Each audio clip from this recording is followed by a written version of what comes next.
ಓಂ ಗಂ ಗಣಪತಾಯೇ ನಮಃ. ಶ್ರೀ ಗುರುದೇವ ರುದ್ರಾಯ ನಮಃ.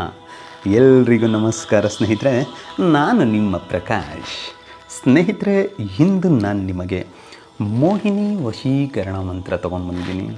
ಇದರಿಂದ ಈ ಮಂತ್ರದ ಸಹಾಯದಿಂದ ನೀವು ಇಷ್ಟಪಟ್ಟವರನ್ನು ವಶ ಮಾಡ್ಕೊಳ್ಬೋದು ಅಂತ ಹೇಳಿದ್ರೆ, ಈಗ ಏನು ಆಗ್ಬಿಟ್ಟಿದೆ ಅಂತ ಹೇಳಿದ್ರೆ, ಮಾತು ಎತ್ತಿದರೆ ಅದು ಪ್ರೀತಿ ಪ್ರೇಮ ವಿಚಾರದಲ್ಲಾಗ್ಬೋದು, ಇಲ್ಲ ಗಂಡ ಹೆಂಡತಿ ವಿಚಾರದಲ್ಲಾಗ್ಬೋದು.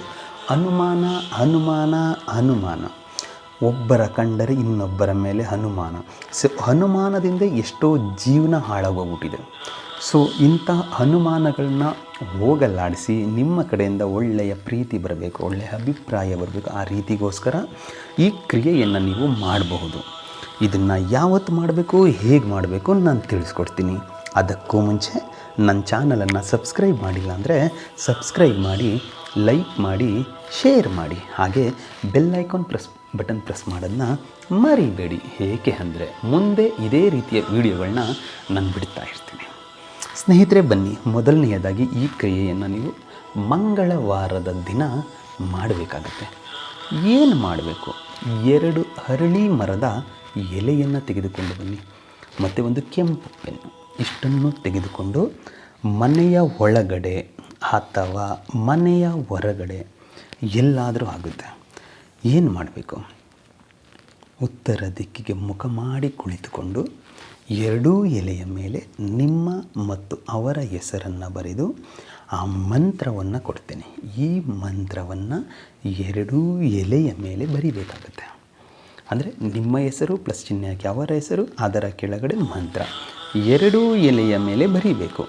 ಬರೆದು ಆದ ಮೇಲೆ ಆ 2 ಎಲೆಯನ್ನು ನಿಮ್ಮ ಬಲಗೈಯಲ್ಲಿ ಹಿಡಿದುಕೊಂಡು ಅದೇ ಮಂತ್ರವನ್ನು 108 ಸಾರಿ ಪಠನೆ ಮಾಡಬೇಕು. ಪಠನೆ ಮಾಡುವಾಗ ಅಮ್ಮುಖಿ ಅನ್ನೋ ಜಾಗದಲ್ಲಿ ನೀವು ಇಷ್ಟಪಟ್ಟವರ ಹೆಸರನ್ನು ಸೇರಿಸಿಕೊಳ್ತಾ ಪಠನೆ ಮಾಡಬೇಕು.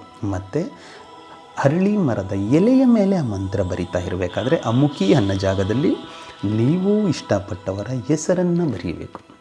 ಬರೆದು ಎಲ್ಲ ಮಂತ್ರ ಪಠನೆ ಮುಗಿದ ಮೇಲೆ ಉಫ್ ಅಂತ ಅಭಿಮಂತ್ರಿಸಿ ಅದನ್ನು ತೆಗೆದುಕೊಂಡು ಹೋಗಿ ಯಾವುದಾದರೂ ನಿರ್ಜನ ಪ್ರದೇಶದಲ್ಲಿ ಇಟ್ಟು ಅದರ ಮೇಲೆ ಭಾರವಾದಂಥ ಒಂದು ಕಲ್ಲನ್ನು ಇಟ್ಟು ಬಂದುಬಿಡಿ, ಸಾಕು. ಇಷ್ಟನ್ನು ನೀವೇನಾದರೂ ಮಾಡಿದ್ದೆ ಆದಲ್ಲಿ ಸ್ನೇಹಿತರೆ, ಪ್ರೀತಿ ಪ್ರೇಮ ವಿಚಾರದಲ್ಲಿ ಅನುಮಾನ ಅನ್ನೋದೇ ಬರಲ್ಲ. ಯಾರು ಆ ರೀತಿಯಿಂದ ನಿಮಗೆ ದೂರ ಆಗಿರ್ತಾರೋ, ಅನುಮಾನದಿಂದ ನಿಮ್ಮಿಂದ ದೂರ ಹೋಗಿರ್ತಾರೋ ಅಂಥವರು ಈ ಕ್ರಿಯೆ ಮಾಡ್ತಾ ಇದ್ದ ಹಾಗೆ ನಿಮ್ಮ ಹತ್ರ ಬರ್ತಾರೆ. ಸೊ ಈ ಕ್ರಿಯೆಯನ್ನು ಮಾಡೋದಕ್ಕೆ ನಿಮಗೆ ಏಕಚಿತ್ತ ಮನಸ್ಸಿನಿಂದ ಮಾಡಬೇಕು, ಅಂದರೆ ಏಕಾಗ್ರತೆಯಿಂದ ಮಾಡಬೇಕು. ತಡೆಯಪ್ಪ, ನಾನು ಈ ಕ್ರಿಯೆ ಮಾಡ್ತಾಯಿದ್ದೀನಿ, ಏನೋ ಹೇಳಿದ್ದಾರೆ ಗುರುಗಳು ನಾನು ಮಾಡ್ತೀನಿ ಅಂತ ನೀವು ಮಾಡ್ತಾ ಇರೋದೊಂದು, ಒಳಗಡೆ ಮನಸ್ಸಿನಲ್ಲಿ ಯೋಚನೆ ಮಾಡ್ತಾ ಇರೋದು ಒಂದು. ಆದರೆ ಯಾವುದೇ ಕಾರಣಕ್ಕೂ ನಿಮ್ಮ ಕೆಲಸ ನೆರವೇರಲ್ಲ.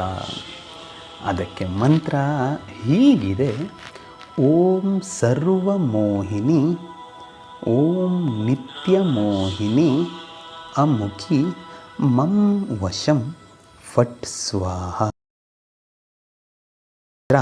ಇನ್ನೊಮ್ಮೆ ಹೇಳ್ತೀನಿ ನೋಡಿ ಸ್ನೇಹಿತರೆ, ಓಂ ಸರ್ವಮೋಹಿನಿ, ಓಂ ನಿತ್ಯಮೋಹಿನಿ, ಅಮುಖಿ ಮಂ ವಶಂ ಫಟ್ ಸ್ವಾಹ.